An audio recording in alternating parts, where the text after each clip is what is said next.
নতুন করে হইছে চালু এ আবার কোন ট্রেন্ড, পরিচয় করাই দেখি এই আমার গার্লফ্রেন্ড।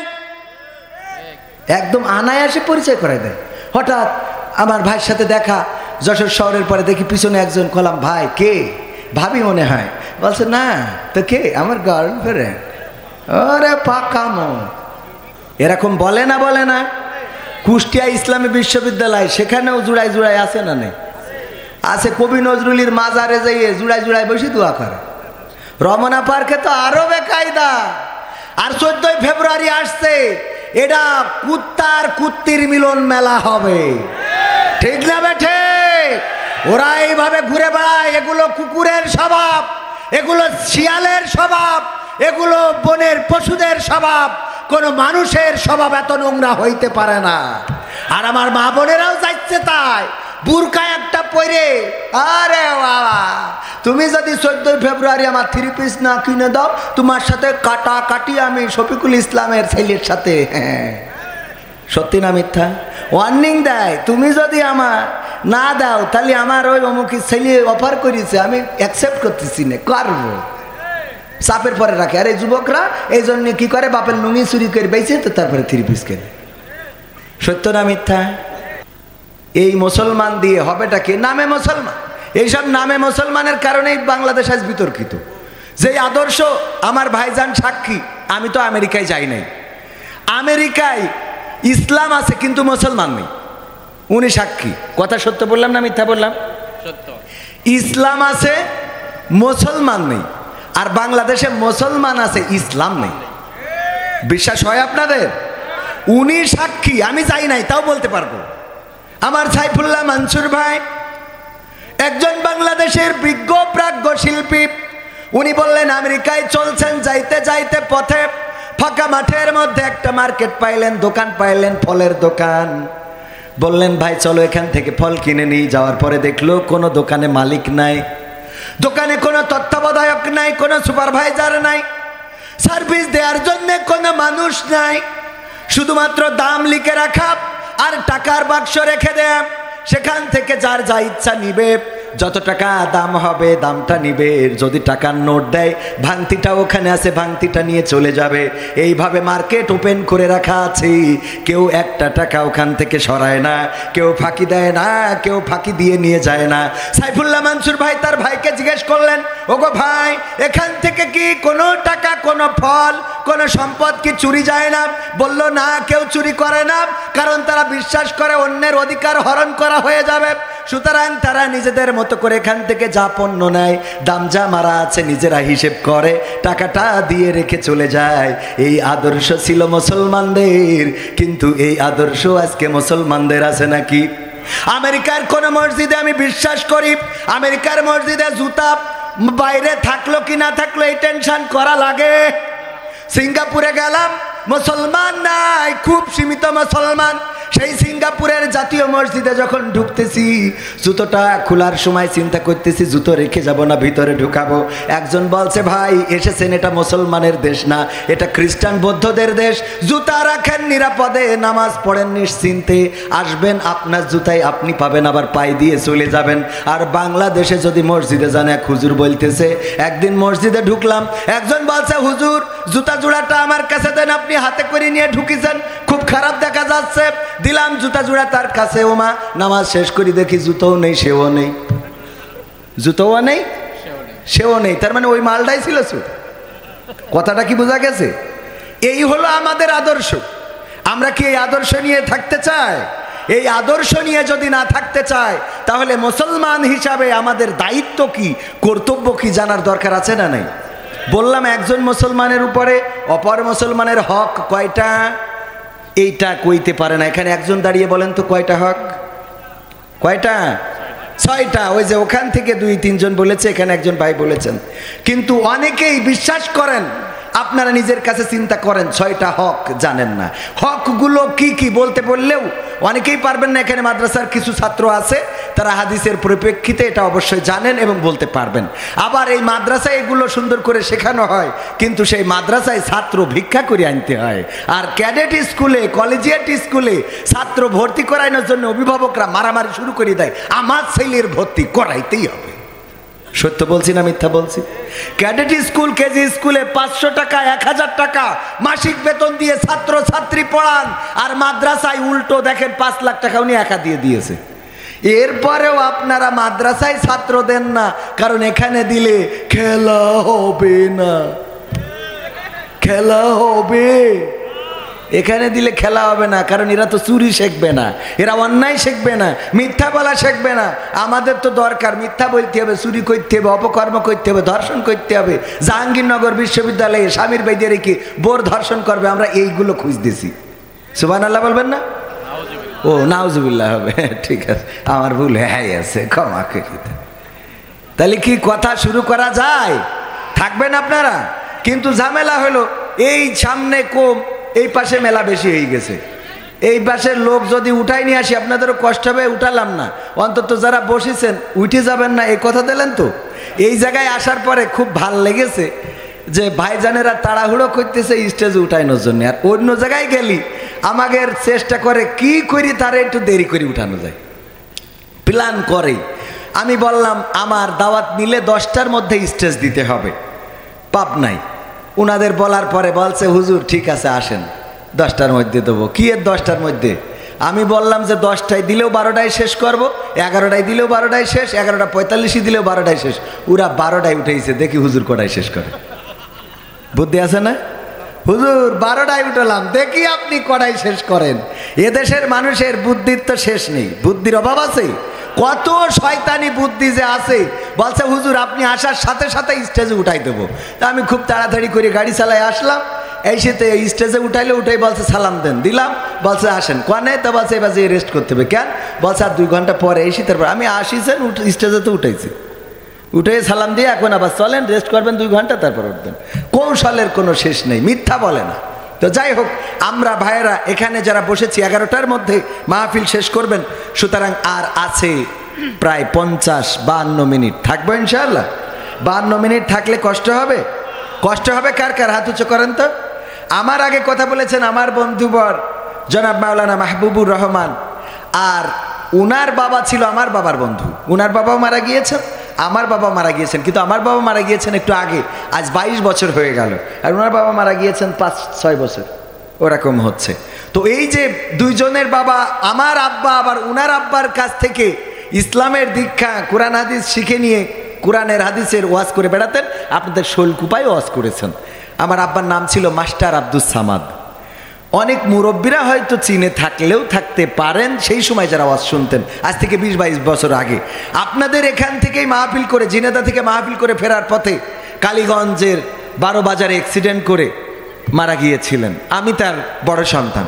মাঝখানে অনেক গ্যাপ গেলেও আল্লাহ আবার এই মঞ্চে নিয়ে এসেছেন, এই মঞ্চে এসেছি। যাই হোক, আমি কথা ওই বাবার কথা বলতে আসি নাই, কিছু কথা বলবো যেই কথাগুলো আমার ভাইজান বলেছেন। কিছু গান, কিছু ওই যে আমার কিছু কন্টেন্ট থাকে, ওইগুলো একটু আমাদের যুবকেরাও চায়। তো আমি চেষ্টা করব যে আমাদের কথাগুলো যেন কাজে লাগে। শুনতে রাজি আছেন ইনশাআল্লাহ?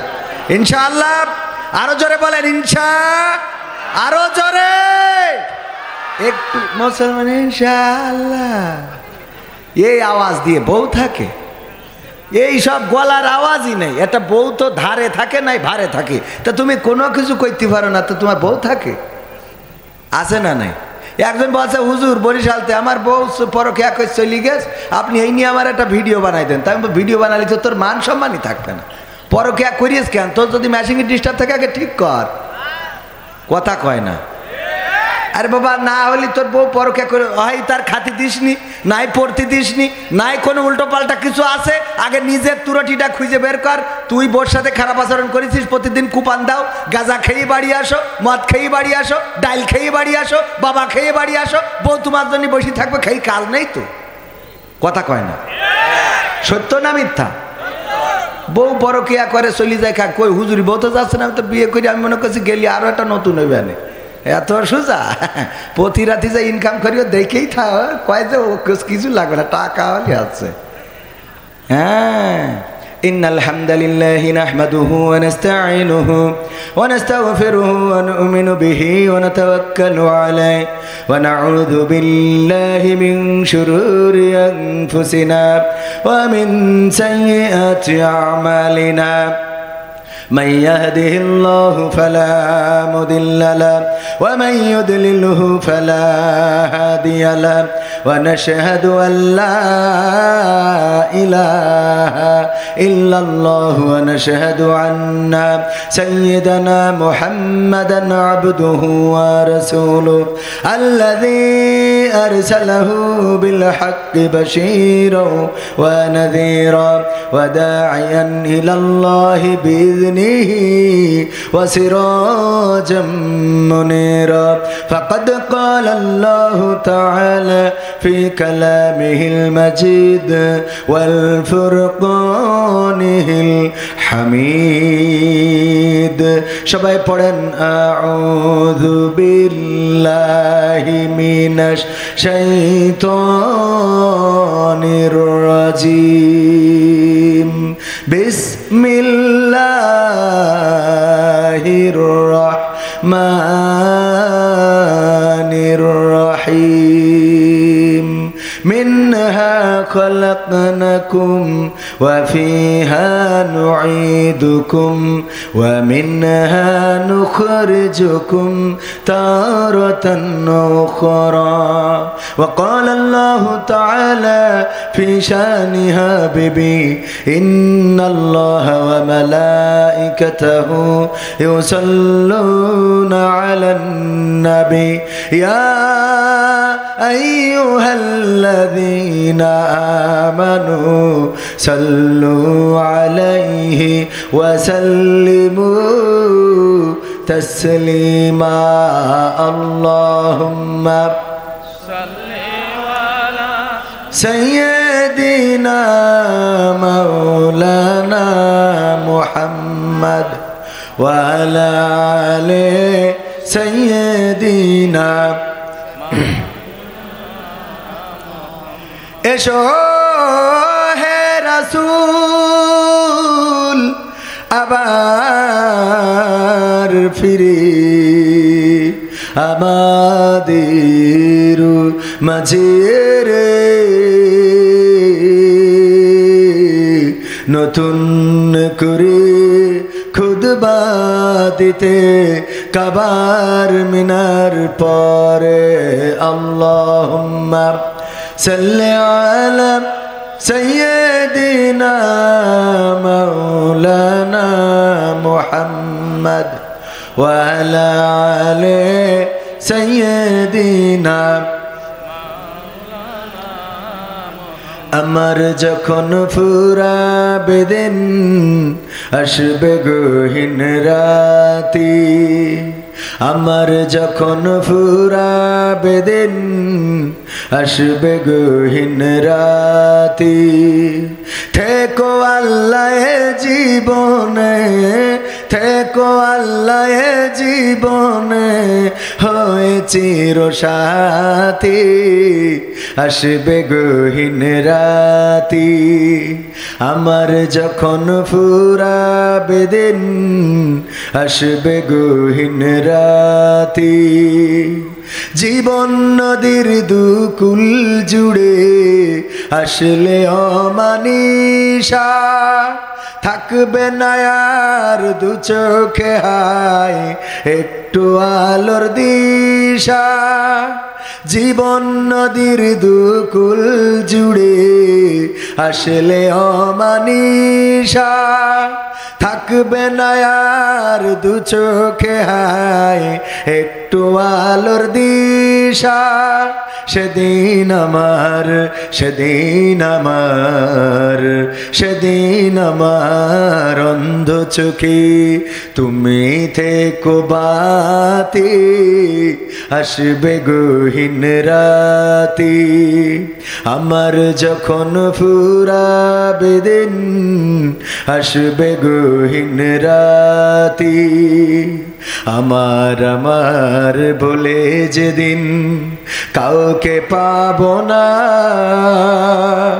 সেদিন আমার শূন্য হিয়ায় তুমি থেকো সান্ত্বনা, তুমি থেকো সান্ত্বনা। আখির আলো নিভে যেদিন মনে আলো দিয়ে, আসবে না কেউ অন্ধ চোখে একটু আলো নিয়ে। আখির আলো নিভে যেদিন হৃদয় আলো দিয়ে, আসবে না কেউ অন্ধ চোখে একটু আলো নিয়ে। সেদিন আমার, সেদিন আমার, সেদিন আমার অন্ধ চোখে, সেদিন আমার অন্ধ গুরি। তুমি আলোর জ্যোতি, আসবে গহীন রাতি, আমার যখন ফুরাবে দিন, আসবে গহীন রাতি। থেকো আল্লাহ জীবনে, থেকো আল্লাহ জীবনে, হয়ে চির সাথী, আসবে গহীন রাতি, আমার যখন ফুরাবে দিন, আসবে গহীন রাতি। আর একটু জোরে কি বলা যাবে না? ও আমার ভাইরা, রাত হোক আর দিন হোক, সকাল হোক আর বিকাল হোক, দুপুর হোক সন্ধ্যা হোক, যখন সময় শেষ হয়ে যাবে মালাকুল মাউত চলে আসবে, জানটা নিয়ে উড়াল দেবে। মালাকুল মাউতকে যদি ইঞ্জিনিয়ার শফিকুল ইসলাম সাহেব বলে, আমি তো আমেরিকান প্রবাসী, আমার পাসপোর্টটা কত ভারী, বাংলাদেশের পাসপোর্ট নাই, আমেরিকার পাসপোর্ট, এটা দেখাইলে যে কোনো দেশ আমাকে সেই দেশে ঢুকতে দেয়, ভিসা লাগে না, সেই দেশে ঢোকার জন্য ওই দেশের আলাদা কোনো পারমিশন লাগে না, এয়ারপোর্টে গেলেই সিল মেরে ঢুকিয়ে দেয়। ওগো আজরাইল, ওগো মালাকুল মাউত, একটু অপেক্ষা করো, 2টা মিনিট আমি একটু বোর সাথে কথা বলে নি, দেবে নাকি? সময় কি দেবে? এবার আমার বন্ধু মাওলানা মাহবুবুর রহমান, অনেক বড় একজন আলেম, আমার থেকেও বড় অভিজ্ঞ প্রাজ্ঞ আলেম, উনি যদি বলেন আমি একজন মাওলানা মানুষ, একটুখানি ওয়েট করো, তারপরে আমি হুজুর মানুষ, আমার একটু জানটা কবজ করো, সময় দাও একটু, আমার অল্প কাজ আছে, উজুটা করা নাই, উজুটা করে আসি। উজু করার জন্য সময় কি দেবে? কেউ একজন নামাজ পড়বে, উজু করা শেষ, মৃত্যুর সময় হয়ে গেল, মালাকুল মাউত আসার পরে যদি বলে নামাজটা পড়তে দাও, নামাজ পড়ারও কি সুযোগ পাবে নাকি? না, পাবে না। আল্লাহর নবী একদিন নামাজ শেষ করে সাহাবীদের দিকে মুখ করে বসলেন বিশ্বনবী, আখেরি জামানার পয়গম্বর হযরত মুহাম্মদ সাল্লাল্লাহু আলাইহি ওয়াসাল্লাম, সাল্লাল্লাহু আলাইহি ওয়াসাল্লাম বলেছেন, এক মজলিসে একবার বললে হক আদায় হয়ে যায়, এটা ঠিক, তবে বারবার বললে কোনো ক্ষতি আছে নাকি? বরং যদি কেউ নবী মুহাম্মদ সাল্লাল্লাহু আলাইহি ওয়াসাল্লামের নাম শোনে আর যদি সে দুরূদ না পড়ে, তাহলে তার ধ্বংস চেয়েছেন ফেরেশতা জিব্রাইল আর আমিন বলেছেন মুহাম্মদ সাল্লাল্লাহু, বলেছেন না বলেন নাই? মনে আছে কিনা? আল্লাহর নবী একদিন উঠলেন মসজিদের মিম্বারে, মসজিদের মেহরাবে প্রথম পা যখন রাখলেন বললেন আমিন, দ্বিতীয় মিম্বারে যখন দ্বিতীয় সিঁড়িতে পা রাখলেন বললেন আমিন, তৃতীয় সিঁড়িতে যখন পা রাখলেন বললেন আমিন। আল্লাহর নবীর সাহাবীরা বললেন, ওগো নবী, আপনি কেন 3 বার সিঁড়িতে পা রেখে আমিন বললেন? আল্লাহর নবী বললেন, ওগো আমার সাহাবীরা, আমি যা দেখি তোমরা তা দেখো না, আমি যা শুনি তোমরা তা শোনো না, আমি যা জানি তোমরা তা জানো না। কিছুক্ষণ আগে ফেরেশতা জিব্রাইল এসেছিল, এসে বলল, ওগো নবী গো, ওগো নবী, আপনার নাম যদি কেউ শোনে মুহাম্মদ, আর যদি সে সাল্লাল্লাহু আলাইহি ওয়াসাল্লাম না বলে, আপনার প্রতি দুরূদ না পড়ে, তার ধ্বংস, সে ধ্বংস হয়ে যাক। আমি বললাম আমিন। তারপরে বলল, গো নবী, কারো যদি পিতা এবং মাতা বেঁচে থাকে আর তারা যদি জান্নাতের সার্টিফিকেটটা না নিতে পারে তাইলে সেও যেন ধ্বংস হয়ে যায়। আমি বললাম আমিন। আর 3 নম্বর বলল, যে জীবনে রমজানের রোজা পাইল, রমজান মাসটা তার জীবনে পাইল, কিন্তু গোটা রমজানে ইবাদত বান্দেগি করে আল্লাহর প্রিয় হয়ে জীবনের গুনাহগুলো মাপ চেয়ে নিতে পারলো না, সেও ধ্বংস হয়ে যাক। আমি বললাম আমিন। আল্লাহর নবী যদি বলেন কবুল হয়ে যাক, কবুল করে নাও। আল্লাহর নবীর দোয়া কবুল হয় না? হয় না? কথা কয় না, কবুল হয় না? হয় না? আল্লাহর নবীর দোয়া কেমন কবুল হয়? আবু হুরায়রা রাদিয়াল্লাহু তাআলা আনহু একদিন নবীর দরজায় এসে কান্না করছেন। আল্লাহর নবী বের হয়ে দেখলেন আবু হুরায়রা কাঁদে। বললেন, ওগো আবু হুরায়রা কাঁদো কেন? মা আমাকে মেরেছে। বলল, মা তোমাকে মেরেছে, আমার কিছু করার? যারা মাকে ভালোবাসো না তারাই আমার গান শুনো না। কালকে নকুল কুমার গাইছিল, তাই মনে পড়ে গেল। একজন হিন্দু মানুষও কত সুন্দর করে গায়, যারা মাকে ভালোবাসো না তারাই আমার গান শুনো না। আল্লাহর নবী বললেন, ওগো আবু হুরায়রা, তোমার মা তোমাকে মেরেছে, আমার কিছু বলার নাই, কিছু করার নাই। আমার কাছে বিচার নিয়ে এসেছ মায়ের বিরুদ্ধে, এটা শোভনীয় মনে করলাম না, এটা কল্যাণকর মনে করলাম না। আবু হুরায়রা, কেন তুমি আমার কাছে নালিশ নিয়ে আইলা? আবু হুরায়রা বললেন, ওগো নবী গো, আমি আপনার কাছে বিচার চাইতে আসি নাই, নালিশ নিয়ে আসি নাই, আমি আপনার কাছে দোয়া চাইতে এসেছি। আপনি আমার মায়ের জন্য দোয়া করে দিবেন। কেন তোমার মা মারলো কেন, এই কারণটা বলো আগে। আবু হুরায়রা বললেন, ওগো নবী, গতকাল রাতে আমি আপনার কাছে থাকতে থাকতে সময়টা একটু বেশি চলে গেছে। গভীর রাতে যখন বাড়িতে ফিরলাম, মা আমার মুশরিকা। মা বললেন, ওগো আবু হুরায়রা কোথায় ছিলে? বললাম, ওগো মা, আমি তো সেই কদমের কাছে ছিলাম যেই কদমটা চুমতে পারলে পৃথিবী ধন্য হয়ে যায়। আমি সেই নবী মুহাম্মদ সাল্লাল্লাহু আলাইহি ওয়াসাল্লামের কদমের কাছে ছিলাম গো মা। আমার মা আপনার নাম শোনার পরে এতটাই তেলে বাগুনে জ্বলে উঠলেন, আমাকে বেদম প্রহার করা শুরু করলেন। মারতে মারতে এক পর্যায়ে বললেন, ওগো আবু হুরায়রা, তোমাকে আমি বলছি শোনো, তুমি কি নবী মুহাম্মাদের কদম ছাড়বা নাকি আমার কদম ছাড়বা? কোনটা ছাড়বা? আমার বাড়ি ছাড়বা নাকি মুহাম্মাদের কদমটা ছেড়ে দিবা? আমি বললাম, ওগো মা, আমি তোমাকে সহ গোটা দুনিয়া ছেড়ে দিতে পারি, কিন্তু যেই কদমের কাছে গিয়েছি সেই মহানবীর কদমটা ছাড়তে পারি না। আল্লাহ, ওগো নবী গো, আমার মা এটা শোনার পরে আমাকে বাড়ি থেকে বের করে দিয়েছেন, আর আমি আপনার কাছে এসেছি, আপনি একটু দোয়া করে দেন যেন আমার মা, আল্লাহ রব্বুল আলামিন আমার মাকে হেদায়েত নসিব করে দেয়, যেন আমার মা আল্লাহর দিনে দাখিল হয়ে যায়, আপনার আনিত বিধানটা যেন মেনে নেয়, সেই দোয়াটা করে দেন। আল্লাহর নবী দোয়া করার জন্য হাত তুলেছেন, আর আবু হুরায়রা দৌড় দিয়েছে। অন্যান্য সাহাবীরা আবু হুরায়রার জামা টেনে ধরলেন, ওগো আবু হুরায়রা দাঁড়াও, কেন দৌড়াও? তুমি তো শান্ত ছেলে, তুমি ভদ্র ছেলে, তোমার তো কোনোদিন দৌড়াইতে দেখি নাই, কেন দৌড় দিলা? আবু হুরায়রা বলে, ছেড়ে দাও, ছেড়ে দাও, আমি বাড়িতে যেতে চাই, আমি বাড়িতে যেয়ে দেখতে চাই আমি বাড়ি পৌঁছালাম আগে নাকি আমার রাসূল দোয়া করেছেন আমার মায়ের জন্য, এই দোয়াটা আমার বাড়ি আগে পৌঁছালো, এটা দেখতে চায়। তারপরে ছেড়ে দিলেন, দৌড়ে বাড়ি গেলেন, দরজায় যে টুকা দিয়ে বললেন, মাগো দরজা খুলে দাও। কে বা? মা, আমি আবু হুরায়রা। মা বললেন, একটু দাঁড়াও আবু হুরায়রা, দরজাটা খুলছি। কিতাবে এসেছে আবু হুরায়রা বলেন, আমার মা যখন এই কথাটা বলল, তখন মায়ের কণ্ঠে আমি বুঝতে পারলাম, মায়ের কণ্ঠটা শুনে এত নরম কণ্ঠ, আমি বাড়ি পৌঁছানোর আগে নিশ্চয় আল্লাহর আমার নবীর দোয়াটা আমার বাড়ি পৌঁছে গেছে। ও আমার ভাইরা, শুধু তাই নয়, দরজা খোলার পরে আবু হুরায়রা দেখেন মা গোসল করে এসেছেন।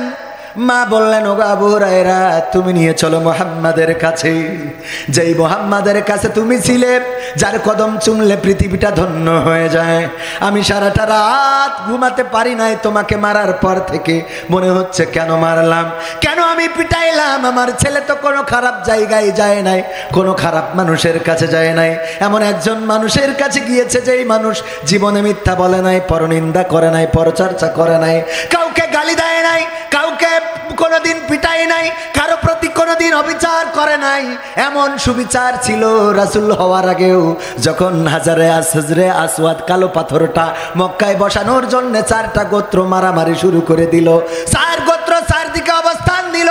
মোড়ল গোত্র বলে আমরা বসাবো, চৌধুরীরা বলে আমরা সেরা, আমরা বসাবো, শেখেরা বলে আমরা প্রধানমন্ত্রীর লোক আমরা বসাবো, আর খালেদা জিয়ার লোক বলে আমরা বিএনপি আমরা বসাবো।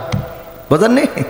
চার দল টানাটানি শুরু করলো, বলল ঠিক আছে একটা ফাইসাল্লা হয়ে যাক, এখন চারটা গোত্র আমরা যুদ্ধ করব, আর যুদ্ধ করে যারা জিতে যাবে তারাই হাজরে আসওয়াদটা কাবা সংস্করণের সময় কাবার উপরে বসাবে।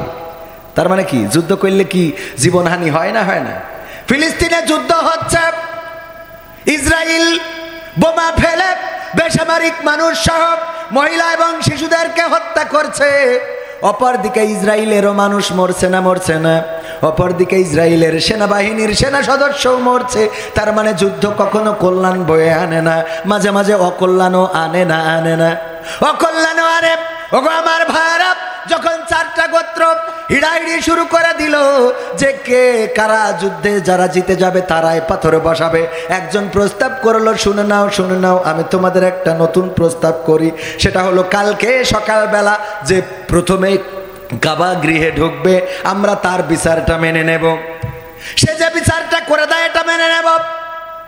এবার চারটা গোত্রই রাত জেগে অপেক্ষায় রয়েছে, দেখা যাক কে সকালবেলা প্রথমে মসজিদে ঢোকে, কে কাবায় ঢোকে, বাইতুল হারাম শরীফে ঢোকে। দেখা গেল সকালবেলা কেউ নাই, নবী মুহাম্মদ তখনও কিন্তু রাসূল হয় নাই, উনি আগেই ঢুকে গিয়েছেন, কাবার চত্বরে চলে এসেছেন। সবাই বলল আলহামদুলিল্লাহ, সবাই আল্লাহর শুকরিয়া আদায় করলো। তখনকার সময়ও আলহামদুলিল্লাহ ছিল না? ছিল না? তখনও তারা কিন্তু আল্লাহতে বিশ্বাস করতো, কিন্তু দেবদেবীদের মাধ্যমে। কিসের মাধ্যমে? তারা মনে করতো দেবদেবীদের। আব্দুল্লাহ এই নামটা কি? আল্লাহর গোলাম। আব্দুল্লাহ নবীর পিতার নাম কি? আব্দুল্লাহ, আল্লাহর গোলাম। তো আল্লাহর গোলাম কেন হইল? তার মানে আল্লাহর প্রতি করতো। এই যে 360টি মূর্তি, ওরা এক বছরে কয় দিন? 365 দিন না, প্লাস মাইনাস কম বেশি হইতে পারে। তো এই 360টা মূর্তি মক্কায় রেখেছিল, কাবায় রেখেছিল, যে এক একটা মূর্তির এক এক দিন পূজা করতো। যে আমাদের এই মূর্তিটা আজকে আমাদের আল্লাহর কাছে নিয়ে যাবে, ওই মূর্তিটা ওরা মূর্তিটাকে মাধ্যম মনে করতো। আর এখন আমরা অনেকেই মাজারকে মাধ্যম মনে করি, অনেকেই পীরকে মাধ্যম মনে করি। ঠিক না বেঠিক? যে ওরা মনে হয় আল্লাহর কাছে নিয়ে যাবে। ওরে বাবা, আমাদের প্রিন্সিপাল স্যার বলতেছে যে এক পীর সাহেবের কাছে গেছি একদিন, আমার আব্বা নিয়ে গেছে না কিরা নিয়ে গেছে, যাওয়ার পরে দেখি যে আসছে অসুখ নিয়ে তার ওই তাবিজ দিচ্ছে, তার তাবিজ দিচ্ছে, তাবিজ দিচ্ছে, সবাই দিয়া শেষ। এইবার ওর ওই ওষুধের বাক্স আছে, ওতে ওষুধ নিয়ে এক মুঠো তারপরে খেয়ে পানি খেয়ে বসে থাকলো। তাহলে ও তাবিজ দিয়ে রোগ সারলো, নিজের বেলায় ওষুধ আছে না নাই? তবে পীরেরা যদি পথ দেখায় অসুবিধা নাই, কিন্তু তারা ডাইরেক্ট কান্ডারি হইতে পারে। কান্ডারি একজন, তিনি হলেন নবী মুহাম্মদ। কথা কয় না? দে দে পাল তুলে দে, মাঝি হেলা করিস না, পাল তুলে দে, মাঝি হেলা করিস না, ছেড়ে দে নৌকায় আমি যাব মদিনা। সবাই ছেড়ে দে নৌকায় আমি যাব মদিনা। দে দে পাল তুলে দে, মাঝি হেলা করিস না, পাল তুলে দে, মাঝি হেলা করিস না, ছেড়ে দে নৌকায় আমি যাব মদিনা। ও তুই ছেড়ে দে নৌকায় আমি যাব মদিনা। মক্কায় নবী এলো মায়া মিনার ঘরে, হাসিলে হাজার মানিক, কাঁদিলে মুক্তা ঝরে। মক্কায় নবী এলো মায়া মিনার ঘরে, হাসিলে হাজার মানিক, কাঁদিলে মুক্তা ঝরে। ও দয়াল তুমি যার সখা, তার কিসের ভাবনা? দয়াল তুমি যার সখা, তার কিসের ভাবনা? হৃদয় মাঝে কাবা, নয়নে মদিনা, আমার হৃদয় মাঝে কাবা, নয়নে মদিনা। দে দে পাল তুলে দে, মাঝি হেলা করিস না, পাল তুলে দে, মাঝি হেলা করিস না, ছেড়ে দে নৌকায় আমি যাব মদিনা। ও তুই ছেড়ে দে নৌকায় আমি যাব মদিনা। ও নূরের রৌশনীতে দুনিয়া গেছে ভরে, সে নূরের বাতি জ্বলে মদিনার ঘরে ঘরে। ঠিক না? ও নূরের রোশনীতে দুনিয়া গেছে ভরে, সে নূরের বাতি জ্বলে মদিনার ঘরে ঘরে। ও আল্লাহ তুমি যার সখা তার কিসের ভাবনা, দয়াল তুমি যার সখা তার কিসের ভাবনা, হৃদয় মাঝে কাবা নয়নে মদিনা, আমার হৃদয় মাঝে কাবা নয়নে মদিনা। দে দে পাল তুলে দে মাঝি হেলা করিস না, পাল তুলে দে মাঝি হেলা করিস না, ছেড়ে দে নৌকায় আমি যাব মদিনা, ও তুই ছেড়ে দে নৌকায় আমি যাব মদিনা। এই মদিনায় যাওয়ার ইচ্ছা আছে? মক্কায় যাওয়ার ইচ্ছা আছে? সব হয়, কিন্তু মক্কা মদিনায় যাওয়া হয় না। অথচ টাকা বেশি লাগে না। আমার নিজেরও হজ কাফেলা রয়েছে, শরীফ হজ গ্রুপ, আপনাদের জন্য করেছি বিনা একদম মানে ন্যূনতম খরচে যেন হজ ওমরা করে আসতে পারেন। যারা করবেন অবশ্যই খোঁজ খবর রাখতে পারেন। পাশাপাশি যেটা এখনকার সময় একটা গরু বিক্রি করলেই তো ওমরার টাকা হয়ে যায়। একটা গরু বিক্রি করলে হয় না, হয় না? ওমরায় যাইতে 1,20,000 থেকে 1,15,000, 20, 30 এই শুরু। আপনি আরও ভিআইপি সার্ভিসও পাবেন, কিন্তু ন্যূনতম 1,20,000 টাকার মতো একটা বাজেট ন্যূনতম রাখা লাগে। একটা গরু বিক্রি করলে এখন 1.5 লাখ, 2 লাখ, 1,80,000, 2,60,000 আছে না নাই? এই গরু বেচে সব কিনা হয়, কিন্তু মক্কা মদিনা যাওয়া হয় না। আর রাসূল আমাদের সুপারিশকারী হবেন, ঠিক না বেঠিক? তো রাসূল সুপারিশ করবেন, এই ছাড়া সুপারিশ করার মতো কোনো ব্যক্তি নেই। আল্লাহ যদি কাউকে দয়া করে অনুমোদন দেন, কিছু হাদিসে আছে, অনেকে এগুলো আবার জাল জয়ীফ বলে থাকেন, যে একজন আলেম সে অন্তত 30 জনকে সুপারিশ করে নিয়ে যেতে পারবে। আল্লাহ রাব্বুল আলামিন তৌফিক যদি দেন, আলহামদুলিল্লাহ, আল্লাহ যদি তৌফিক দেয়। কিন্তু ওইটা ধরে বসে থাকার দরকার নেই যে আমার ছেলে আলেম, আমি নামাজ পড়ি আর না পড়ি ও আমার নিয়ে চলে যাবেন, এত সোজা না। অনেকেই কুরবানি দেয়, গরু কুরবানি। আমার এক চাচার কাছে জিজ্ঞেস করলেও করা হইলো, গরু কুরবানি দিলেন কে জন্য? বলছে ওই গরু যখন ফুলসিরাত পার হবে লেজটা ধরে রাখবো, টান দিয়ে নিয়ে যে জান্নাতে ফেলাবে। বুদ্ধি আছে না? লেজ ধরে জান্নাতে যাবে। সেটা এইবারই দিই। আমাদের ওই শাকিল ভাই, নাম বললি তো আবার মাইন্ড করতে পারে, আমার বন্ধু মানুষ, বলছে দোস্ত আমরা যে গরুটা কিনে ফেলেছি তা একটু ছোট হয়ে গেছে। আমি বলতে অসুবিধা, বলছে 7 জন মানুষের লেজ ধরলেও যাইতে ফিরবে না। হ্যাঁ, ওর টেনশন হইলো গরুটা ছোট হয়ে গেছে, 7 জন লেজ ধরবে, তো এই লেজ ধরলেও পুলসিরাতে টানবে কি করিও। তাই বলছি তা 7 জনের ছোট কিনিস ওখান। তা বলছে কিনলাম, কুরবানি আর কত, মানে আল্লাহর জায়গায় দিয়ে বলছে যে বাজারতে এসে এই দূর ছেলের কাছে টাকা দিয়েছে, টিফিনের টাকা 5 টাকার নোট নিয়ে গেছে দোকানে, কেউ নিনি, বাড়ি এসে ছেলে কাঁদছে, কি টাকা দিস আপনি? তা বলছে কাঁদছিস কেন? যে টাকা নিনি অসুবিধা নেই, শুক্রবারে মসজিদে নিয়ে যে সামনে, যে টাকা কোনো জায়গায় চলবে না সেই টাকা চলার জায়গা আছে না নাই? কথা কয় না, আছে না নাই? এই যদি হয় আমাদের ইমানের অবস্থা। গাছে উঠেছে বিশাল ঝড়, বলছে আল্লাহ ঝড় দেওয়ার সময় তুমি পাইলে না, এখন এই মগডালে উঠেছি আম পাড়ার জন্য, আর তুমি ঝড় শুরু করে দিছাও। আল্লাহ যদি আমি ভালোভাবে নিচে নামতে পারি, 2টা গরু তোমার ঘরে দান করে দেবো। কই আস্তে করে ওই মগডালের যে একটু নিচে মোটা ডালের কাছে কাছে এসেছে, বলছে আল্লাহ 2টো গরু খাওয়াতে দেবান, এত গরিব আমি, তুই তো নিজেও জানো, আর তোমার তো কোনো অভাব নেই, তা গরু 2টো দিতে হবে কেন? 2টো ছাগল দেবান আল্লাহ, তুমি 2টো ছাগলে সন্তুষ্ট থেকে নে। এই বইলে আবার একটু নিচে এসে এসে বলছে আল্লাহ 2টো ছাগল কনতে দেবো, আমার বউ বাপের বাড়িতে একটা ছাগল এনেছে, ও যদি দিতাম তো বাড়ি জায়গা দেবে না, আর তোমারও তো কোনো অভাব নেই, তা 2টো ছাগল তোমার না আল্লাহ, আমি 2টো মোরগ তোমার জুম্মার ঘরে যাই দিয়ে আসবো না, তুমি এতে সন্তুষ্ট থাকো, আমার মাফ করে দাও। এই বইলে তারপরে এবার নিচে এসে ঝাঁপ দিয়ে মাটিতে নেমেই বলছে আল্লাহ আর কোনোদিন গাছে উঠবো না, আর কিছু দেবো না। ইমান আছে না? আছে। বিপদে পড়লে ইমান আছে না নাই? করোনাকালীন সময়ে মসজিদে জায়গা ধরে না, কারণ বুঝতে পেরেছে দেখা যাচ্ছে না কখন ধরে ফেলে, কথা কয় না, দেখা যাচ্ছে না ধরে ফেলবে, কখন ধরে ফেলে গো। এই টেনশনে করোনার সময় মসজিদে জায়গা ধরে নাই রে।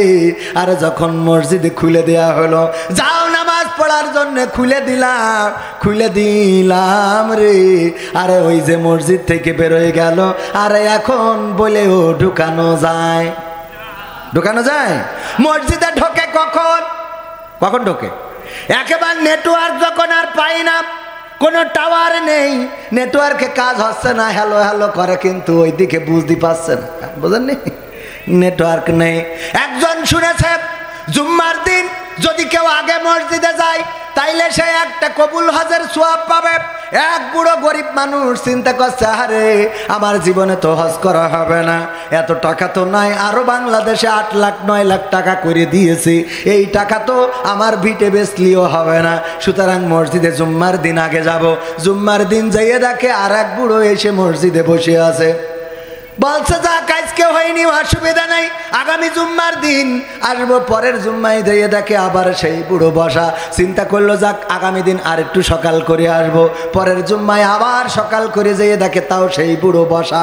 এবার মিজাজটা খারাপ হয়ে গেল, এই বুড়ো তোমার কি খেয়ে কোনো কাজ নেই, যেদিনই আসি মসজিদে তুমি বসে থাকো? বলছে কেন, তোমার সমস্যা কি? আমার সমস্যা হলো হুজুর ওয়াজ করেছে যদি জুম্মার দিন কেউ আগে আসতে পারে তাইলে তার আমল নামায় নাকি একটা কবুল হজের সওয়াব লিখে দেওয়া হয়। আমার তো বেকায়দা অবস্থা, হজে যাওয়া হবে না, তাই একটু সকাল করে আসতেছি যাতে কবুল হজের সওয়াব পায়। কিন্তু তোমার জন্য হয় না, তুমি প্রতি জুম্মায় আগে এসে বসো। কয় শোনো, হজে যাওয়ার তোমার টাকা নেই, ভালো কথা, নিকে কি আর একটা করতে পারবা, সেরম অ্যাবিলিটি আছে নাকি? কয় হ্যাঁ এটা পারবা না। হ্যাঁ বাবা, নিকে আর একটা করতে, নিকে বোঝেন তো, মানে দ্বিতীয় বিয়ে, আমাদের ওদিক দ্বিতীয় বিয়েরে নিকে বলে। তো এখন আর একটা ম্যারেজ করতে পারবো, সমস্যা নেই। বলছে তাইলে করো, তোমার কবুল হজ কত লাগে হয়ে যাবে না। উনি একটু কষ্ট মষ্ট করে আর একটা বুড়ো হাড়া দেখে বিয়ে করেছে। করার পরে এই বুড়ো পরের জুম্মায় দেয়, যেই দেখে ওই যে পুরনো বুড়ো, যেই বুড়ো বসে থাকে, ও যেই দেখে এই বুড়ো বসা, নতুন বুড়ো মসজিদে বসা জুম্মার দিন। বলছে আজকে কি কবুল হজের সওয়াবটা পেয়েছো? আচ্ছা বাপু করতে পারবো না। কেন? বলছো বাপু বইলো না, আমি 2টা বিয়ে করার পরে 2 বউ এত গুতগুতি করে রে, আমি ফজরে আইসি আর বাড়ি যাইনি রে বাপ, ফজরে আইসি আর বাড়ি যাইনি, 2টার গুতাগুতিতে আমি শেষ, আমার আর কোনো রাস্তা নেই। তাই মসজিদে ফজরে এসার মনের দুঃখে বাড়ি যায়নি। সওয়াব হয়েছে কিনা বলতে পারবো না। আমার দেশের মুসল্লিগুলো হলো যখন নেটওয়ার্ক চলে যায় বাড়ি গুতাগুতি পড়ে, কাশে। বৌমা কয় পান্তা ভাত খাতি বসলি তুমি কাশো, কি সমস্যা কি তোমার? আসলে কি পান্তা ভাত খাতি বসলি কাশে? অসুস্থ।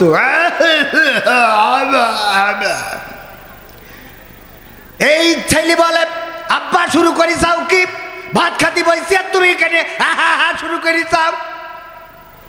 দেখে যে বাড়ি থাকার কায়দা নেই, এবার ওখান থেকে যায় সিরিয়ালের দোকানে, মানে ওই যে চার দোকানে, ওখানে যাই যদি বসে আবার চা খাচ্ছে, অন্য যুবকরাও খাচ্ছে শুরু করে। সবাই তোমার কাজটা কি চার দোকানে কেন তুমি? ওর নেই কোনো গতি। এইবারে যাই ইমামতিতি, এইবার মসজিদে যাইয়ে ওখানে যাইয়ে পায়খানা করে হেগে আসে, তা পানি মারে না, ঠিক না বেঠে? ওই জায়গায় যাইয়ে লেটাই পেটায়, আর ওখানে তো কেউ কিছু বলার নেই, কারণ মসজিদ আল্লাহর ঘর, কি ডাকি কবে কথা কয় না। নেটওয়ার্ক যাওয়ার পরে মসজিদি, ওরে আল্লাহর বান্দারা রে, ওই ইবাদত কবুল হবে না রে। বুঝাই দেবো কেন হবে না, বুঝাই দেবো। ও আমার ভাইয়েরা, আমার ভাইজানের ওয়াইফ বিয়ে করার পরে মুখে দাড়ি বইলে ঘরে আসে না, এক ঘরে শোয় না, কারণ মানুষ বলেছে তোর বরের মুখই দাড়ি। এই কারণে বউ আলাদা সই যায়, এমন বুড়ো বরের সাথে শোবো না। উনি তাবিজ নিয়েছে বিভিন্ন জায়গায়, ওই যে হুজুরির কাছে, তারপরে মাদ্রাসার খাদিজাতুল কুবরার মাদ্রাসার মুফতামিমের কাছে, সবার কাছ থেকে তাবিজ নেওয়ার পরে কোনো কাজ হয় নাই। পীর সাহেবকে চরমনাই গেছে, হয় নাই। মাইজ ভান্ডারিতে গেছে, হয় নাই। খাজা বাবাই গেছে, হয় নাই। আমার তাহিরি ভাইয়ের কাছে গেছে, তাও হয় নাই। আপনাদের এখানে মাজারুল ইসলাম মাঝারি ভাই এসেছে, ওর কাছ থেকে নিয়েছে, তাও হয় নাই। এবার গ্রামের একটা ভাঙা চূড়া হুজুর ছিল, ওর কাছে যেয়ে বলছে, হুজুর গো, আমার বউ আমার ঘরে শোয় না, যদি একটা তাবিজ করিয়ে দিতেন। ও তাবিজ একটা করিয়ে দিয়েছে। ওই তাবিজ নিয়ে যেয়ে বলেছে যে বালিশের নিচেই দিবা, ওই দিন বালিশের নিচেই দিয়েছে। আর ওই রাতি বউ এসে ঘরে বলছে ও খুশি, কি খুশি গো।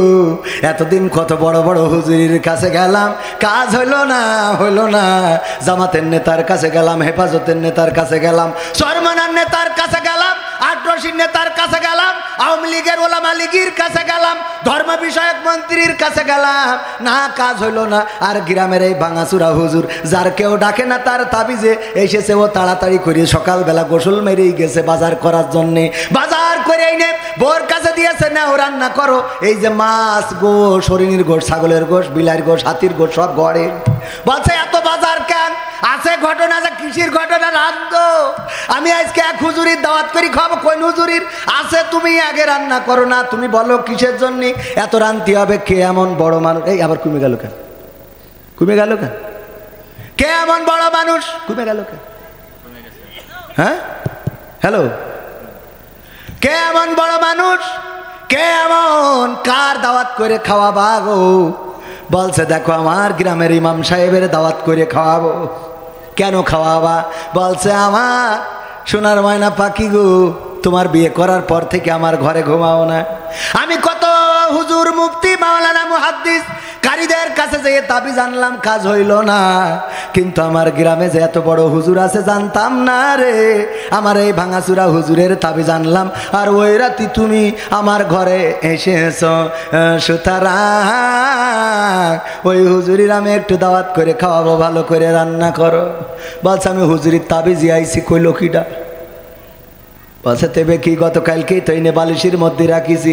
বলছে না, আমি হুজুরের তাবিজে আসি নাই, আমি এসেছি গতকাল। আমি যে ঘরে ঘুমাই ওই ঘরে শিং কেটে একটা চোর ঢুকেছে।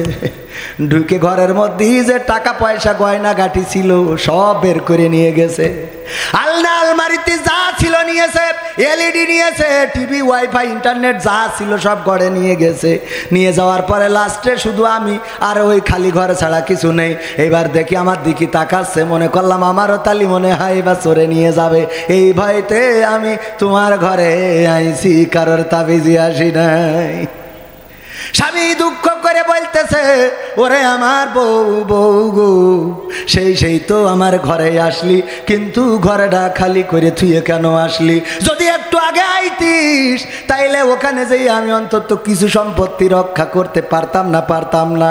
তেমনি ভাবে যারা বুড়ো বয়সে করতে মসজিদে আসেন, আমার আল্লাহ বলে, ওরে আল্লাহর বান্দা, তোদের কত করে ডাকলাম যে আয় নামাজের দিকে, আয় কল্যাণের দিকে, আয় কোরআনের কাছে, আয় ইসলামের কাছে, আইলি না। এমন সময় আইলি যেই সময় সব খালি রে। কথা কি বোঝা গেছে? পবিত্র কোরআনের সূরা তাহা 20 নম্বর সূরার 55 নম্বর আয়াত তেলাওয়াত করেছি। আয়াতটা সবাই পারি না? সবাই পারি, সবাই পড়ি, পড়েন সবাই।